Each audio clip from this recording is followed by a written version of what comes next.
Bueno, buenas tardes, ¿cómo están?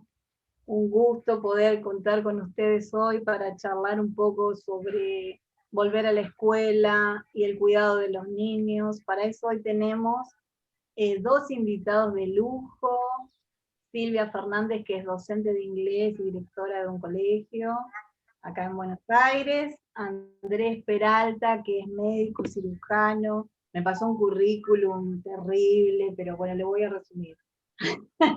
Formado en la Universidad Nacional de Córdoba y especialista, homeópata y especialista en terapia neural. Eh, ¿Cómo están, Silvia y Bien. Andrés? ¿Qué tal? Buenas Muy bien, tardes. ¿Todo bien? Muy bien, gracias. buenas tardes, Bueno, Silvia. Buenas tardes. sí, lo que queríamos charlar con ustedes un poco es esta cuestión de los niños y de la educación, porque generalmente el año pasado, 2020, parecía que todo era opuesto. Entonces, cuidar la salud era cerrar los negocios, era cerrar las escuelas, ¿no? Como que fueran todos opuestos. Entonces, la idea del programa de hoy es un poco decir, bueno, no es tan opuesto, podemos volver a la escuela y cuidar la salud, ¿no?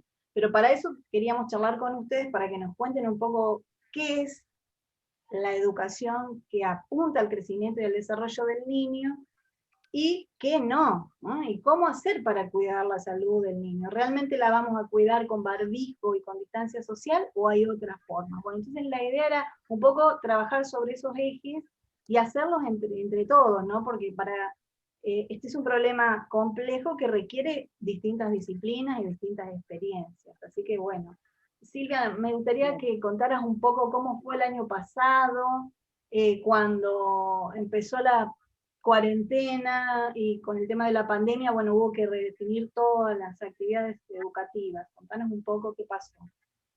Bien. Bueno, primeramente yo quisiera redefinir también el tema del vocabulario que usamos, porque el lenguaje que uno usa diariamente es muy importante. Si uno parte de la palabra pandemia, partimos de algo que es incorrecto. Pero bueno, después por ahí eso va a tener intervención el doctor, porque se parte de una falacia y después nos lleva a resultados falaces. El año pasado, cuando sucede esta situación extraordinaria de salud planteada mundialmente, en principio nos dicen que va a ser 40 días, entonces en los colegios no se pudo organizar como hubiéramos querido, no se pudo retirar material, cada uno contó con sus dispositivos y con lo que tenía en su casa para brindarle a las familias y al alumno inmediatamente, al día siguiente, para que no se sintiera desamparado. Lo que ocurrió fue que todos los docentes nos preocupamos por los chicos, porque reciban actividades, explicaciones, videos, después se fueron sucediendo situaciones en las casas, y todo fue una gran confusión al principio, pero nunca dejamos de estar en contacto, al menos en la institución donde estoy yo, estar en contacto con las familias. Esto no quiere decir que el proceso de enseñanza-aprendizaje se pudo llevar a cabo. Esto no quiere decir que uno puede comprobar que a lo largo de los meses de haber impartido esta educación en forma virtual, porque no tuvimos posibilidad de regresar, haya sido efectiva y uno pueda transitar y pueda estar con los chicos a través de una pantalla igual que lo que hubiera sido en forma presencial, que como digo yo, y dicen muchos docentes, con una mirada, con un gesto uno ya sabe lo que le pasa al alumno. También hay varias posturas en la cual dice, bueno, fue un año perdido, y ahí estamos todos los docentes diciendo, pero ¿cómo? Entonces todo lo que hice se perdió, no. No fue un año perdido hasta por ahí nomás. Uno impartió conocimientos, supuso que en la casa los padres podían acompañar a los hijos, cada familia tenía sus problemas de trabajo, de salud o no. Entonces fue un poco bastante complicado. Después no tuvimos nada de ayuda por parte del Ministerio de Educación, con los dimes y diretes, que ningún chico repite que hay que hacer esto, que hay que hacer otro. Llegaron instrucciones en el mes de noviembre. Eso es para pensarlo. En octubre o en noviembre llegaron los contenidos prioritarios, ¿verdad? Después de que cada uno, cada docente y cada colegio se pudo arreglar como se pudo arreglar. Entonces, hay muchas cuestiones a tener en cuenta en lo que sucedió el año pasado. También hay que partir, como decíamos hace unos minutos atrás, de la historia de la educación, ¿no? Que esto no viene fallando la educación este último año, el año pasado, estos últimos años. Hay muchos años desperdiciados que no se pudo pensar claramente cuáles eran los fundamentos básicos, las cosas básicas de educar a los chicos, tanto sea primaria como secundaria. En todo el mundo estoy hablando, ¿sí? Internacionalmente, porque parece ser que más o menos en todo el mundo lo más importante es matemática y lengua, porque el sistema educativo actual, mundial, es más o menos igual en todos los países, salvo alguno, Finlandia o algún otro, donde las neurociencias son importantes, donde la actualización docente es muy importante. Entonces, bueno, ahí partimos de esto del sistema educativo. Yo por ahí puedo hacer referencia al sistema educativo, a los paradigmas, a los desafíos, y también tiene que ver con lo que vos decías, a tres cosas importantes: barbijo, distanciamiento, vacunas, si eso propende, si eso propicia a la salud de las personas, a la salud de los chicos. Así que... A ver, perdón. Como para cerrar el tema, sí, primero el tema del proceso de enseñanza-aprendizaje, digamos, ¿no? Del año pasado. ¿Vos creés que efectivamente, digamos, vos decías, bueno, no es que no se hizo nada y los chicos no aprendieron nada, algo se hizo. Pero digamos, si vos tendrías que hacer una evaluación, ¿a vos te parece que realmente hubo un proceso de enseñanza-aprendizaje con un impacto en el crecimiento y el desarrollo del niño? ¿O te parece que esta educación digital a distancia en realidad tiene algunas falencias que son fundamentales y que tienen que ver con los vínculos sociales y la relación que siempre hubo en la presencialidad, por ejemplo, ¿no? Digo, ¿vos creés que es así? A ver, no se puede enseñar, no se puede comprobar si el chico aprendió virtualmente. Enseñar sí, puedo enseñar. No, lo que no tengo es el feedback. No tengo no se puede dar el proceso de retroalimentación. Entonces, yo no puedo saber si el chico lo hizo solo, lo comprendió, no lo comprendió, tiene el perro, el gato, sus padres, no entienden ese momento. Tengo que hacer una reunión con el alumno aparte, pero tampoco aún así, poniendo mucha voluntad, no se puede comprender, no se puede saber, no tenemos elementos para saber si se internalizó lo que se enseñó. Y aparte, la educación no es solamente el conocimiento, no es solamente lo que pasa en la cabeza. Compartir los sentimientos, la actividad diaria del chico, cuando, como dije antes, cuando uno se mira, cuando uno habla, el cumpleaños, la educación va mucho más allá. Y esto que tiene que ver con la computadora y tiene que ver con la medida de distanciamiento, porque estamos distanciados. Cuando un chico está distanciado, esto lo dicen los psicólogos y uno que fue leyendo, todo lo que sea distanciamiento, un niño lo percibe como abandono, inseguridad, amenazas, no puedo compartir, soy malo, si tengo algún problema, tos o mocos, nadie va a venir, soy feo, sucio, todas estas cosas que se dan con el distanciamiento, es peligrosísimo para la salud, es peligrosísimo para las futuras generaciones.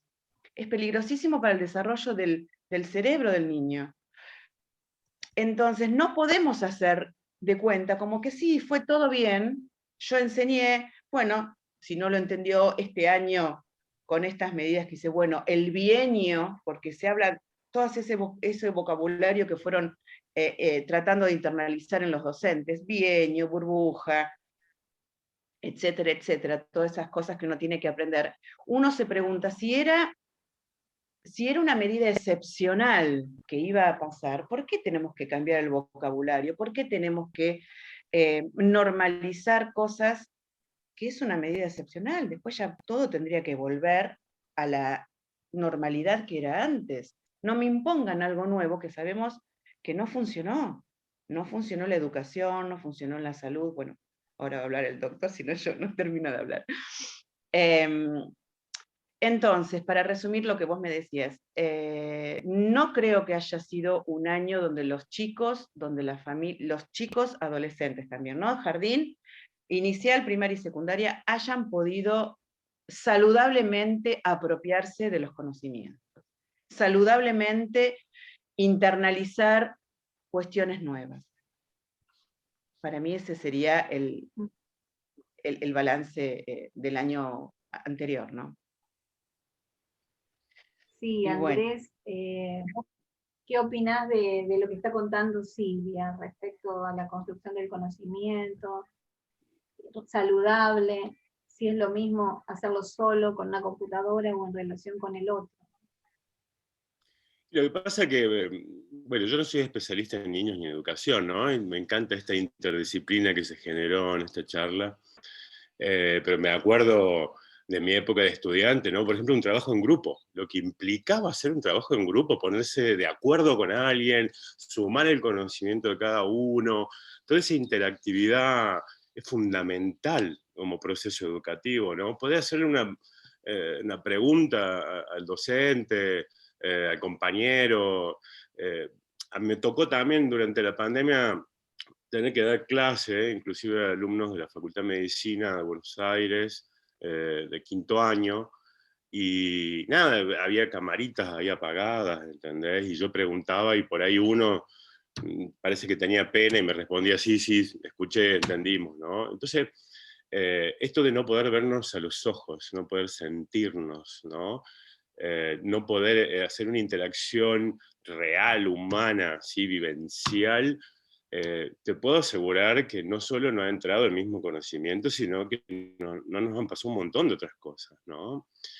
Qué sé yo, hubiese sido como válido todas estas medidas si realmente hubiéramos visto una situación de emergencia sanitaria fuerte, ¿no? Más de lo que veníamos teniendo, porque siempre nos han pasado cosas, ¿no?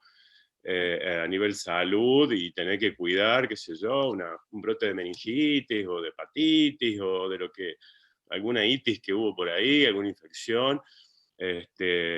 Y bueno, hemos tomado siempre los cuidados necesarios para cuidar al resto, pero sin que se corte todo un proceso que es sumamente importante y demostrado para la educación y la salud, ¿no?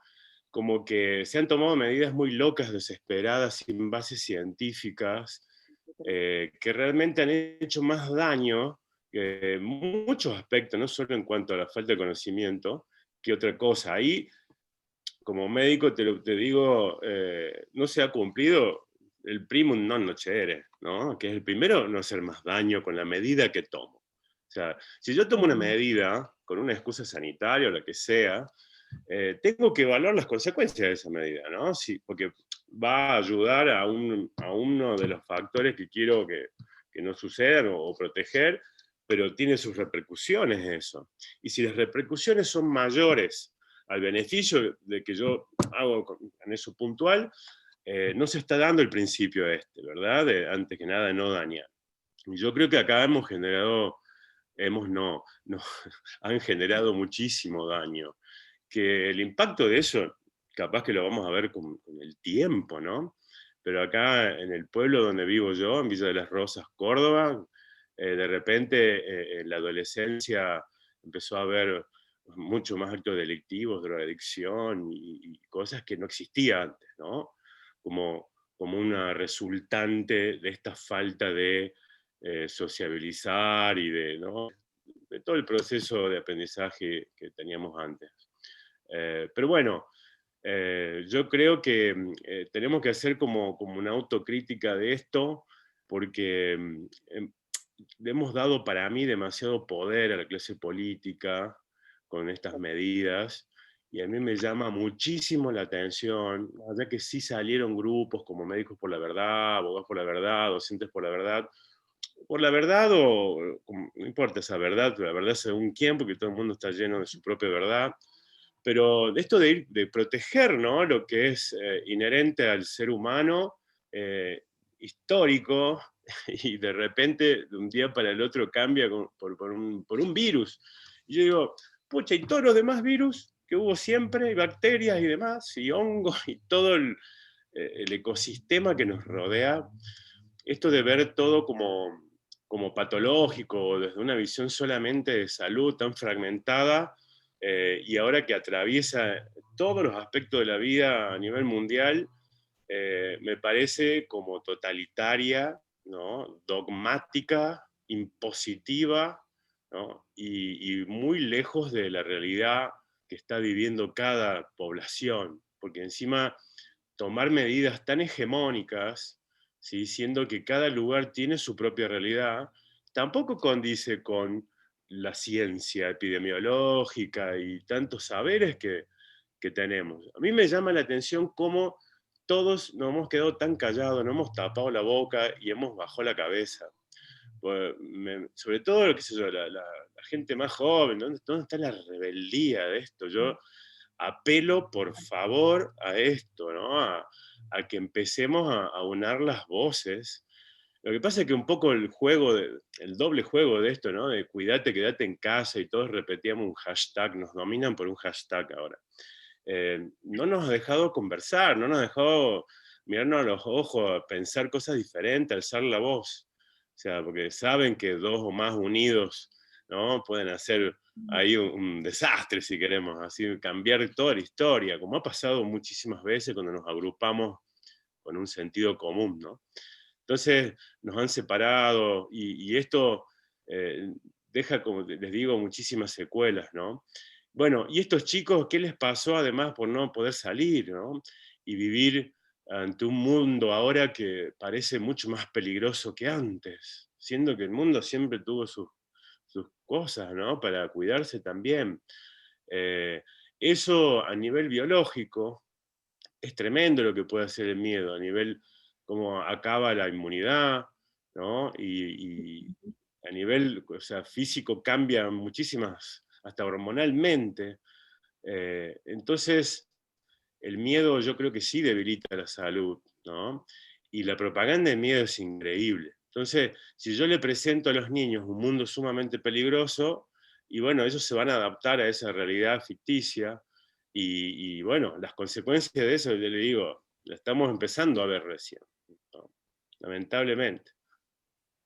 Sí, sí, claro. Y a mí Tiene me que ver parece que en eso coincidí con Silvia, en la cuestión de que se está cambiando el lenguaje, es decir, se está construyendo otro lenguaje y otra realidad en esa cultura del miedo, pero al mismo tiempo también en una cultura del conflicto continuo, de la división, ¿no? Porque en esto estamos todos, es decir, estamos los asintomáticos, los cuarentena, los anticuarentena, los pro vacuna, los antivacuna, es decir, dividir, no solo imponer un lenguaje nuevo, sino que ese lenguaje nuevo también es imponer una verdad absoluta, y el que se opone o disiente ya es el enemigo al que hay que desautorizar, descalificar y excluir, ¿no?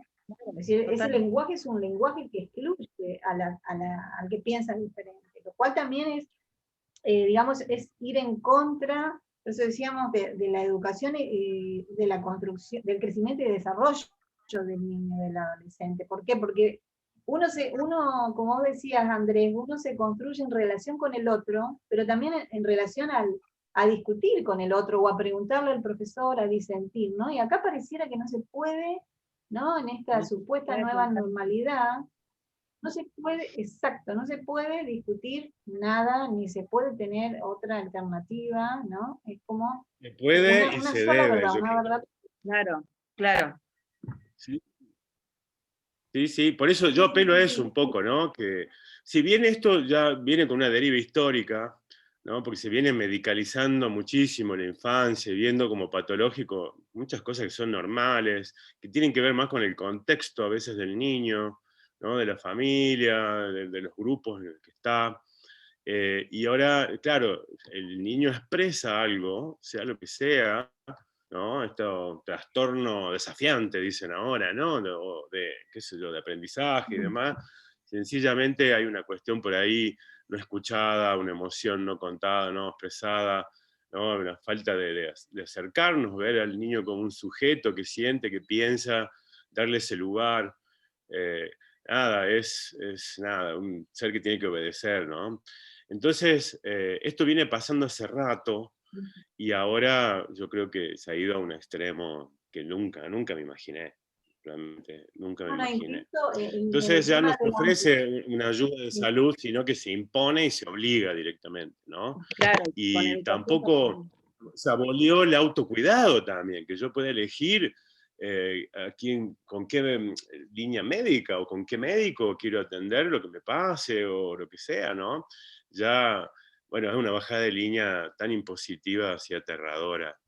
Entonces, yo creo que, por favor, alcemos las voces, cuidemos a nuestros niños y a nosotros mismos de verdad, ¿no? Pero haciendo valer esto, lo que realmente creo, y no dejándonos llevar y a conductados por la bajada de línea oficial y los medios. Totalmente. Y en educación es así, porque ahora vinieron los sí, sí, sí, protocolos sí. para comenzar. Ay, perdón. Eso es lo que te iba a preguntar. ¿Estos protocolos son únicos para toda América Latina, toda Argentina, toda la ciudad? ¿Cómo son esos protocolos? ¿Te dejan margen de maniobra o Hay está protocolos definido? con alguna diferencia, pero más o menos la bajada de línea es mundial, es internacional, porque esto es mucho más allá y de la educación y de la parte médica, es mucho más allá que un virus que no fue tampoco aislado el genoma, bueno, pero yo ese tema mucho no puedo hablar porque no soy médica, por supuesto. El tema de los protocolos, con alguna que otra diferencia, son terribles, partiendo desde todo. Barbijo, distanciamiento, alcohol en gel, que bueno, ¿no? Que pediatra va a recomendar que que los chicos se tienen que limpiar cada media hora, sabemos que se absorbe por la piel, los problemas que puede tener, el barbijo cuando uno habla, bueno, los problemas médicos, ¿no? De dermatitis, etcétera, el oxígeno, las cuestiones, las intoxicaciones con micropartículas a partir del material, etcétera, etcétera, cosas que uno ha investigado. El tema es, como decía Andrés, que hay que levantar las voces. ¿Por qué? Porque está bien que aunque seamos pocos los que levantamos nuestra voz, si cada uno hubiera, o puede partir ahora a investigar y a internalizarse y a ver qué pasó con esta cuestión, qué es lo que es saludable, no podemos creer que haya protocolos donde alguien te dice que el docente tiene que apropiarse de los protocolos y tiene que hacer cumplir los protocolos. Esa no es la función del docente. El docente no puede impartir miedo, fobias, como lo que dije antes. El docente, nosotros tenemos otra función. ¿Cómo vamos a decir sí, está bien, porque me lo dice? ¿En base a qué me lo dice? ¿En base a qué investigaciones? ¿En base a qué sustento? Tantas veces nuestro discurso de último año de egresado fue a los chicos, investiguen, estudien, revélense, no se queden con la última palabra, ustedes tienen todo el poder, ¿no? Cuando egresan y le damos el diploma a los chicos, sean dueños de todo lo que ustedes piensan, lo van a llevar para siempre. ¿Qué pasó? ¿Qué pasó con todo esto? ¿Qué pasó con todo lo que se dijo a los alumnos durante tanto tiempo. No investiguen ahora, no investiguen, no se rebelen. Lo que te digo yo, hoy es barbijo, mañana son 2 barbijos, después son 3, no sé, después va a ser ponete una lapicera en la oreja, no sé. Es decir, tantas veces le dijimos, bueno, te dijeron tirate al río y vos te tiraste, ¿y qué pasó con todo eso? Entonces, los protocolos no están diseñados en base a la salud física, mental, psicológica de los chicos. Está muy lejos de eso. Entonces, Sí, todo a mí esto... me parece... Eh, Sí, Andrés, Perdón, ¿qué opinás? sí, pero me pareció algo hermoso lo que decía Silvia, y yo quiero hacer un paralelismo con respecto a lo que es salud, ¿no? Porque Ujú. acá estamos poniendo como culpable a un virus, un microorganismo, ¿no? Que ni siquiera es un microorganismo, es información, es una porción de ADN, ¿no es cierto? Pero dándole como una fuerza mayor que el poder que tiene nuestro propio cuerpo, ¿sí? ¿Y dónde quedó, como decías vos, este discurso que decías del fin de año, dónde quedó lo que decíamos toda la vida los médicos? Manténganse fuertes, ¿cómo? Saliendo al sol, haciendo actividad física, alimentándose bien, jugando, lleno de esperanza, de amor, de interacciones saludables, ¿no? De los vínculos. Bueno, todo lo que siempre estuvo, se construyó con respecto a lo que es salud, ahora se echó todo por el tacho, ahora es cuidarse con un protocolo que tampoco tiene base científica, como decís Silvia, ¿sí? Porque un barbijo no atrapa un virus, ¿sí? No. Además no hay forma de esconderse de un virus ni de nada, ya ahora es parte del ecosistema, ¿sí? Además, necesito virus y bacterias para vivir, yo apenas nazco ya empiezo a colonizarme por dentro y por fuera, es parte del ecosistema de mi cuerpo. ¿Sí? Si no, pregúntenle qué les pasó a los indios cuando llegaron los españoles y no tenían contacto con esos virus del simple resfrío y diezmó a toda la población. ¿Sí? Entonces, necesitamos la interacción para cuidarnos. ¿Sabe cómo nos vamos a cuidar? Si abrazándonos, jugando de nuevo, porque esa interacción es pasar información también, hablando de virus inclusive, y yo ya cuando pasa por mi sistema inmune, ¿sí? Sobre todo los niños que tienen un sistema orgánico ya más limpio, mucha energía vital, y son capaces mucho más fácilmente que un adulto de transitar cualquier interacción con cualquier organismo, cuando atraviesa ese microorganismo por su cuerpo y él lo pasa, ya pasa atenuado. ¿Sí? Entonces nos estamos autovacunando con cada beso, con cada abrazo, con cada juego. Y eso no ha estado sucediendo. Entonces, un No. barbijo no va a hacer que no entres en contacto con eso. Tarde o temprano, por más alcohol en gel y distancia social, te vas a encontrar con el virus. ¿Sí? Y qué mejor que te encuentres en un momento que estés bien con tu sistema inmune y que estés haciendo todo lo que decíamos hasta este momento, lo que hacía construir o fortalecer tu salud. ¿Sí? Además, mencionaste las vacunas. Una vacuna necesita un sistema inmune para generar anticuerpos. No estás inyectando anticuerpos. ¿Sí? Si es que esto es una vacuna, porque ni siquiera sabemos qué contiene, ¿está? Es una cuestión de ingeniería genética. Entonces, realmente ni la distancia ni el barbijo van a hacer que yo deje de encontrarme o interactuar con todos los microorganismos del ecosistema. Pero sí va a generar una deficiencia en mi sistema inmune, no solo por el miedo, sino todo lo que venimos hablando, todo lo que nos falta para construir la salud, ¿sí? Y encima me estoy respirando mi propio CO2 y todo lo que tendría que salir de mi organismo. La naturaleza no se equivoca, ya hizo nuestro propio barbijo, tenemos todos nuestros pelitos ahí, mucosas, cilias y demás, que hacen esto, interactúa con nuestro sistema inmune y ya automáticamente mi cuerpo se regula con eso. Siempre ha sido así y no va a cambiar, sigue siendo así por más barbijo que usemos, solo que ahora está potenciado el reencuentro con todo esto porque no puede salir al medio ambiente de nuevo, ¿no? Claro, claro. El tema del barbijo es terrible.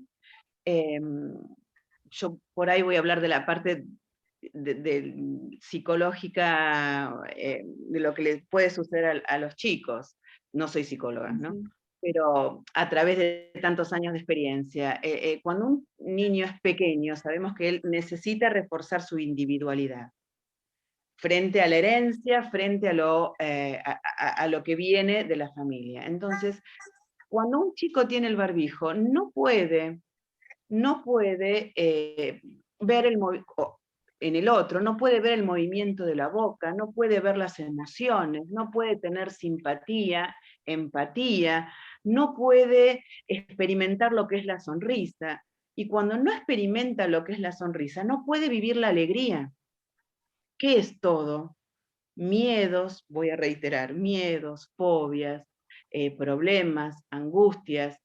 Y el miedo, lo que provoca, el miedo seca, el miedo provoca esclerosis, el miedo provoca endurecimiento.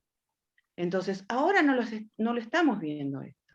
Pero ¿qué va a pasar conforme pasa esto? Es decir, por un lado yo creo que los padres piensan que están haciendo lo mejor, porque tanto se le metió en la cabeza, se le imprimió que hay que protegerlos, y que a su vez los chicos eran súper contagiadores, y que en qué casa no hay un abuelo, y que eran los provocadores, y lo que iban a ocasionar la muerte de sus abuelos, que eso se le grabó, se le selló. Entonces, yo no creo que la gente lo está haciendo, los padres lo estén haciendo a propósito para perjudicar a sus hijos. Los que no pueden salir de ese círculo, no pueden ver por esto, por el miedo. Entonces esto es gravísimo. Miedo y la culpa que te generaría, hablando así con chicos, ¿no? Me dicen, no, mirá, si lo abrazo a mi abuelo y se muere. Claro, ¿no? pero claro, Y digo, tu abuelo se va a morir si no lo abrazas. En vez de apropiarse de estos protocolos que nos dicen los docentes, nosotros y los padres, cuando pasó todo esto, decían, no, mi amor, decía, ay, no, papi, quiero ponerme el barbijo, porque no, vos sos fuerte, vos sos esto, vos sos lo otro, tenés suficientemente todo fortalecido, tenés que vivenciar esto, no, seguir y seguir, ahora tenemos que hacer, no, no pueden compartir, no pueden hacer esto, no, no, no, todo en la vida es no. Es decir, ahora es todo, es decir, se cambió tanto. ¿Cuál es el sentido? Porque lo que vos decías, Alejandra, ¿esto es saludable?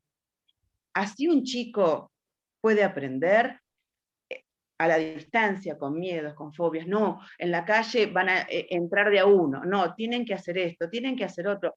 Un ejemplo tonto, tenemos que hacer fila antes de tomar un colectivo, y cuando subimos al colectivo estamos uno al lado del otro. Entonces la gente no se pone a pensar. ¿No podemos analizar un poco más todas estas medidas si son tendientes a la salud? ¿O qué es?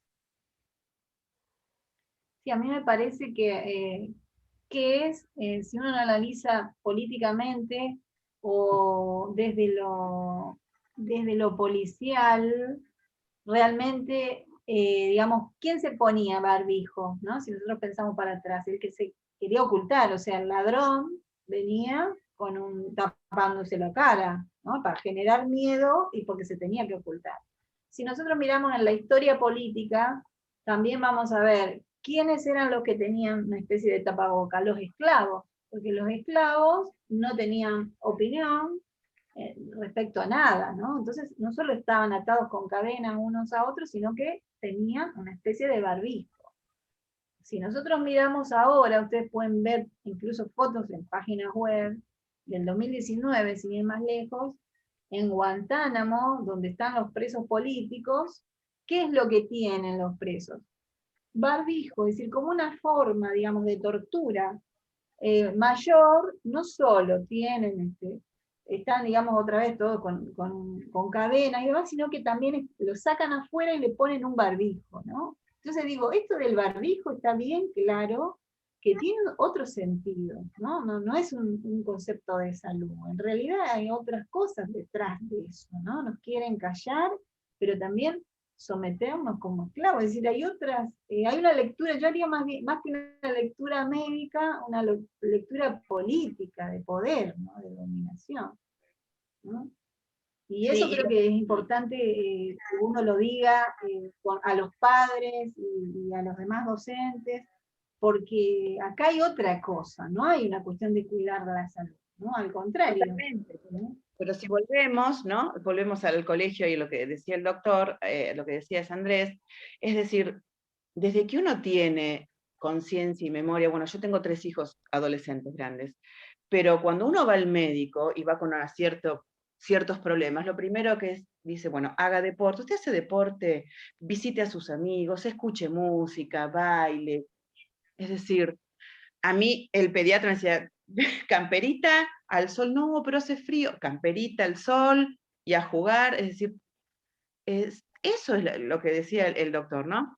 Eso es salud. Y de pronto todo eso, que en un año cambió la medicina, ¿qué pasó? ¿Y qué pasó? ¿Por qué enseguida? ¿Por qué enseguida fuimos cooptados, yo no, ¿no? Pero la mayoría de la gente, acá por donde salgo en el barrio, no hay nadie en la calle y salen con el barbijo. ¿De quién te vas a contagiar? Si existiera el virus no está en el aire, pero bueno, es más extenso el tema, ¿no? Pero bueno, volviendo a esto de los... Sí, sí, sí. Y respecto al tema de educación, Silvia, ¿vos crees que, digamos, en términos, por un lado vos decías, ¿desde qué paradigma de educación estamos pensando, no? Claro. Creo que el paradigma de educación dominante ha sido, digamos, casi la educación bancaria que criticaba Freire, ¿no? Más o menos. Claro, Ha sido un retroceso total. Claro. El tema es que acá no hay un paradigma, que no hay alguien que piense seriamente cuál es el modelo. No hay en el país internacionalmente, ni hablar de la educación argentina.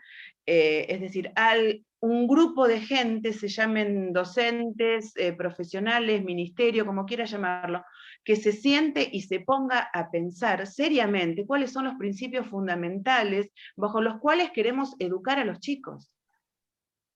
¿Cuáles son esos principios fundamentales?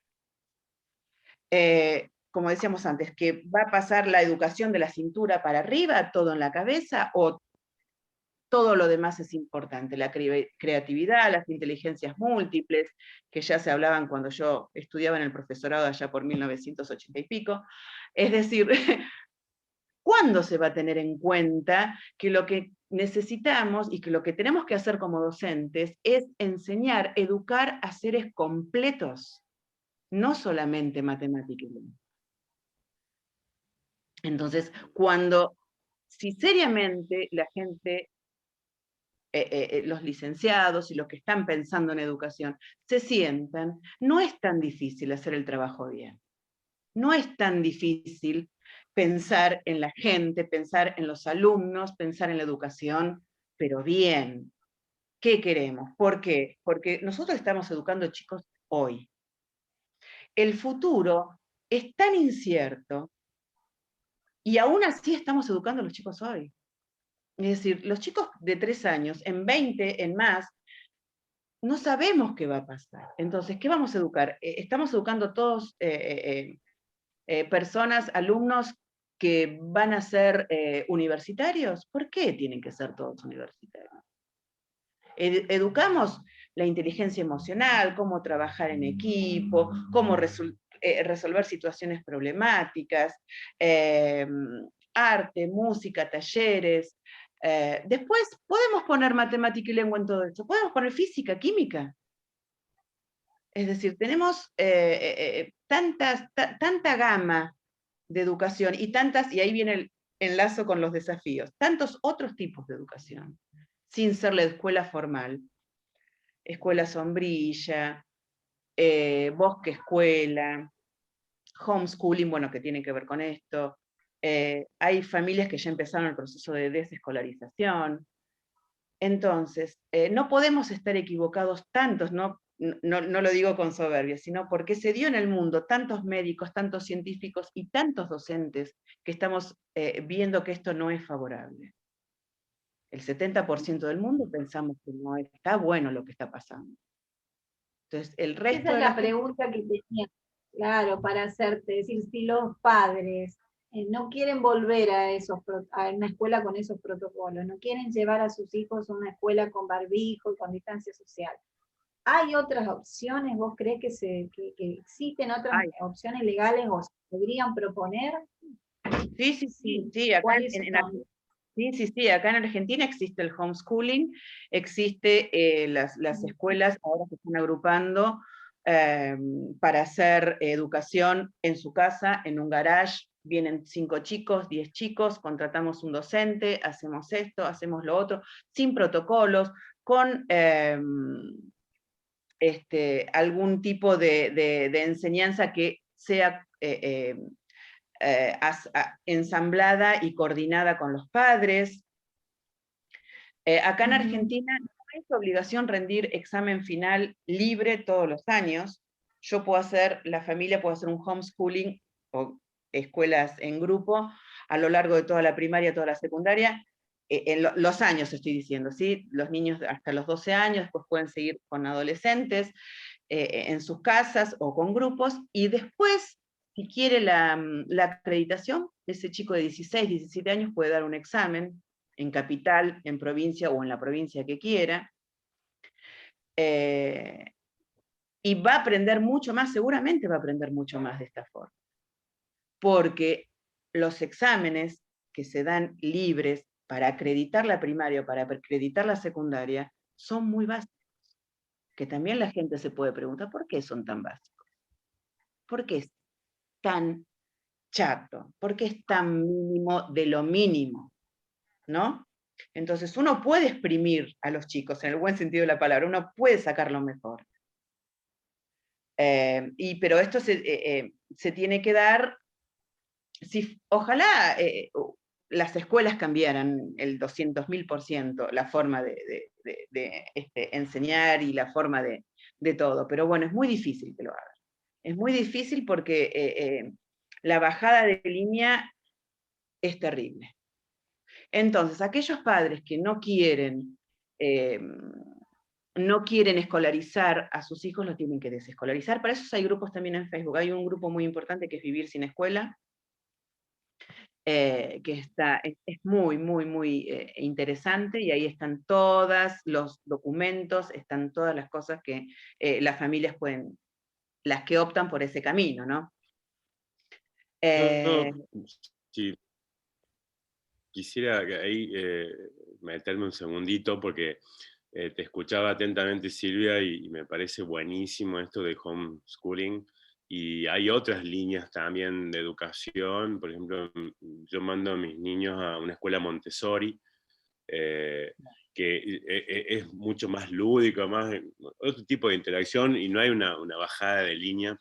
Pero yo siempre tengo una mirada un poco esperanzadora de la cosa, ¿no? Más allá de que ahora estamos con la bota apretada acá a nivel mundial, ¿no? Porque todos los políticos, los presidentes, o lo que se llame de cada país, se arrodillaron obsecuentemente a esta bajada de línea, que vaya a saber dónde viene, un deep state, no sé qué, quiénes están por detrás, pero es la primera vez que pasa esto al unísono, tomar como todo un discurso, una bajada de línea así, todos haciendo así, ¿no? Siendo que cada uno tenía su capacidad, de su autarquía, ¿no? Su capacidad de decidir según la realidad de cada lugar, las posibilidades de cada lugar. Pero bueno, esta mirada esperanzadora, digo, tiene con que se ha ido tan al extremo ahora, tan opresivo, que el sistema se está quebrando, ¿no? El sistema de educación, como venía siendo, va a emerger muchas más alternativas. Lo mismo en salud. La gente, en general, yo tengo como esa esperanza, les digo, de que tiene como innato cada uno, más allá del que te llenen la cabeza con otros datos, lo que es verdadero para la vida, lo que realmente necesita mi hijo, esa parte intuitiva, instintiva, sigue viva, ¿sí? Entonces va a emerger de alguna forma, más, cuando empiecen a caer, porque el miedo a conducta mientras dura el miedo, ¿me explico? Yo durante el momento de miedo estoy en la fase de cumplimiento. Cumplo y miento. Cumplo porque hay que cumplir, si no me va a pasar algo peor. Por el miedo mismo, ¿no? Pero no lo estoy sintiendo eso como verdadero acá adentro, ¿sí? Entonces, cuando se me va el miedo, va a emerger toda esta nueva realidad, que me parece interesantísimo que suceda. Más allá que estemos en esta interfase ahora tan fea, ¿no? pero esto que está pasando, que cuestionemos, que nos repreguntemos y que veamos otra alternativa, porque el sistema estaba tan metido que ni nos preguntábamos tanto. Ahora se ha ido tan al extremo que está buenísimo, le va a empezar a romper los quinotos a muchísima gente, y muchísima gente va a decir, ¿saben qué? No, no quiero esto. ¿Sí? Entonces yo estoy esperando ese momento, de hecho está sucediendo, que nos agrupemos en los grupos como epidemiólogos argentinos, de hace 6, 7 meses que participamos ahí, fuimos los primeros que le mandamos una carta al presidente, firmado por 40 personas, entre ellos yo, y de repente estar ahí con gente, vos también ahí estabas, sí, dale, con gente súper reconocida, súper bonita, que digo, pucha, con esta gente yo no hubiera interactuado antes de la pandemia. Estoy feliz de que se formen estos grupos, ¿entendés? Que nos agrupemos por una excusa de la que sea. Y yo creo que esto va a sacar algo muy hermoso de la humanidad. Y el sistema que se quiebre del todo, que se caiga del todo, no hay ningún problema, porque tenemos capacidad de autorregularnos en un punto mejor, creo yo. ¿Sí? Totalmente, Esa es mi mirada. Sí, sí, tiene que ver también con la cuestión política que vos decías, María Alejandra, es decir, bueno, no sé cuáles son sus visiones políticas, pero el sistema político actual no funciona.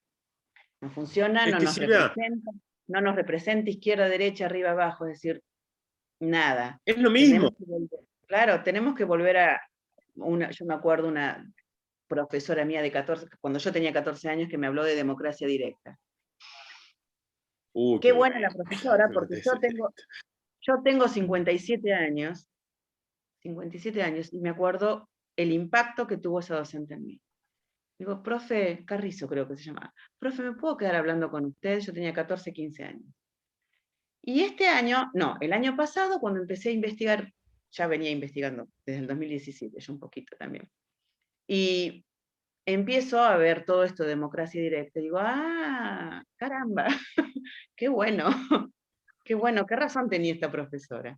Así que, obviamente que roza lo político, y todo esto, como dice el doctor, como decís Andrés, se va a caer, se tiene que caer, no se puede sostener más, y tenemos que ver el vaso medio lleno porque vamos a resurgir mucho mejor de lo que estamos viviendo y de lo que había pasado, porque el sistema educativo no estuvo mal el año pasado solamente. Hace décadas, No. décadas y décadas que viene estando mal. ¿Y la salud? ¿Y el sistema de salud? ¡Oh! Una deficiencia. Digo, me encanta que se estén preocupando por esto, por más que sea erradamente, pero digo, qué lindo que se nos preocupemos por todos y demás. Pero, y tantas cuestiones de salud que no nos estamos preocupando y que nos saldría mucho menos tiempo y dinero y salvaríamos muchísimas más vidas, ¿sí? Qué locura, ¿no?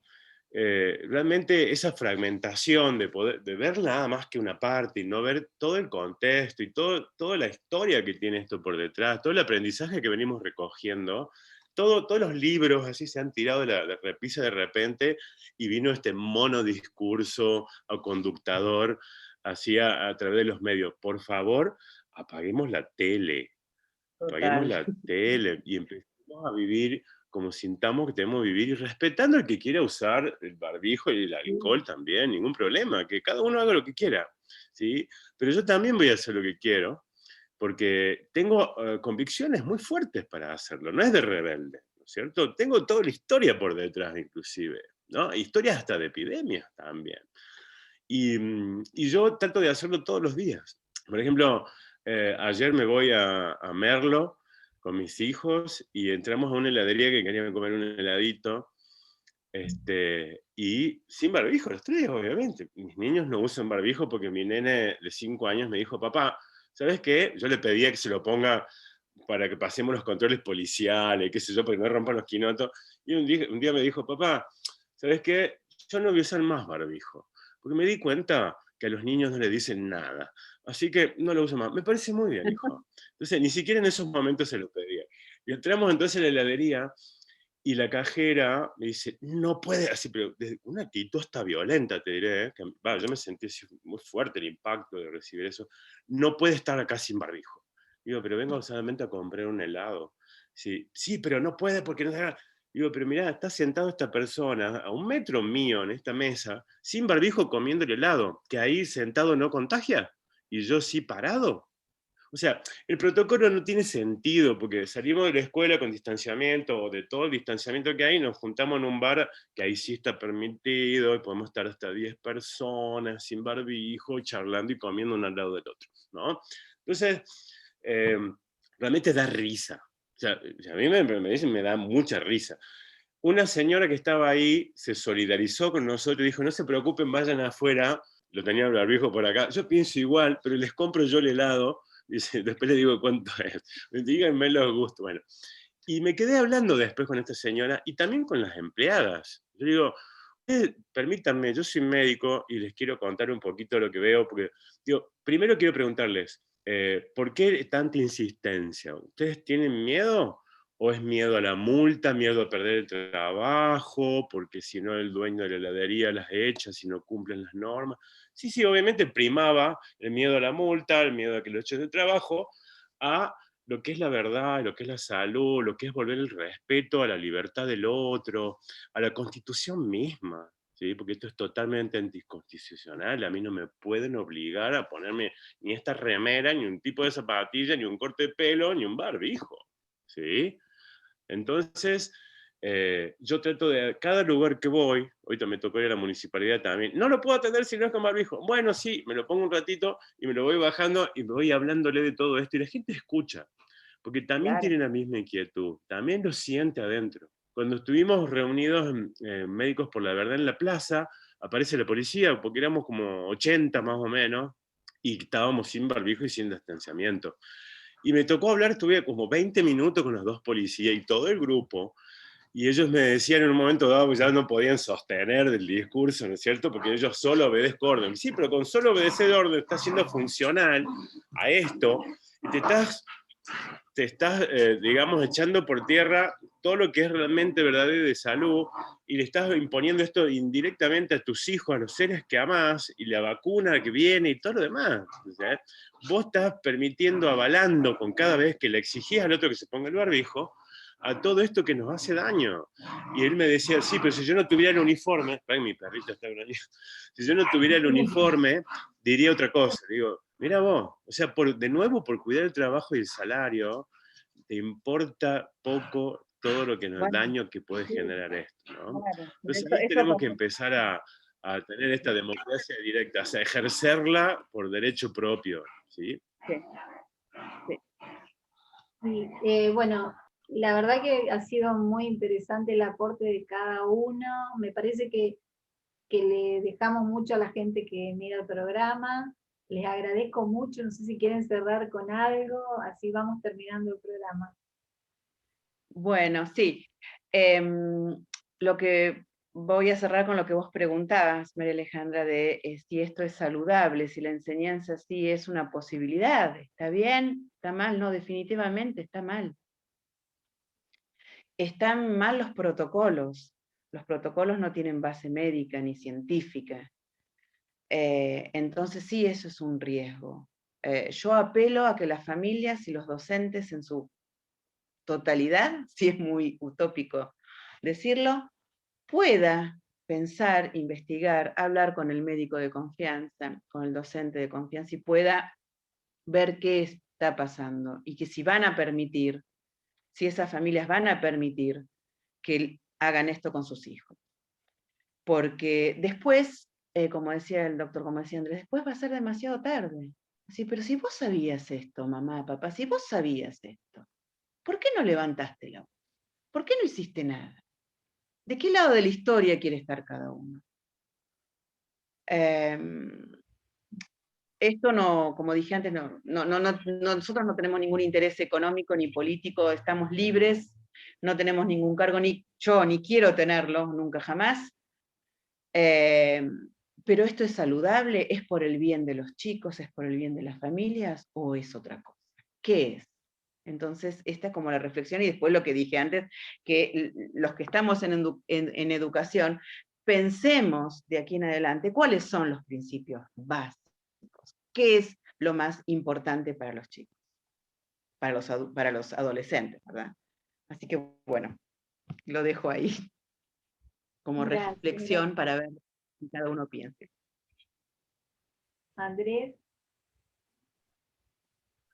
Bueno, así como síntesis final, yo siempre tratando de enviar una mirada así más esperanzadora. Confiemos en la humanidad. Yo creo que tenemos una capacidad increíble. Y una forma muy importante para mí de eso es dejar de darle tanta validez al discurso político, ¿no? La política también tiene que cambiar. El sistema político está enfermo hace mucho, ¿no? Enfermo de poder, enfermo de ambición, ¿sí? Y eso nos hace muy mal, ¿sí? Entonces, empecemos a hacer política cada uno, ¿no? Hacer lo que siente cada uno y comprobar con los resultados diarios si eso nos hace bien o no, ¿sí? Con respeto al que disiente, ¿sí? Aprendamos a hablar y a llegar a acuerdos, obviamente, pero recuperemos la libertad, porque sin libertad no hay salud.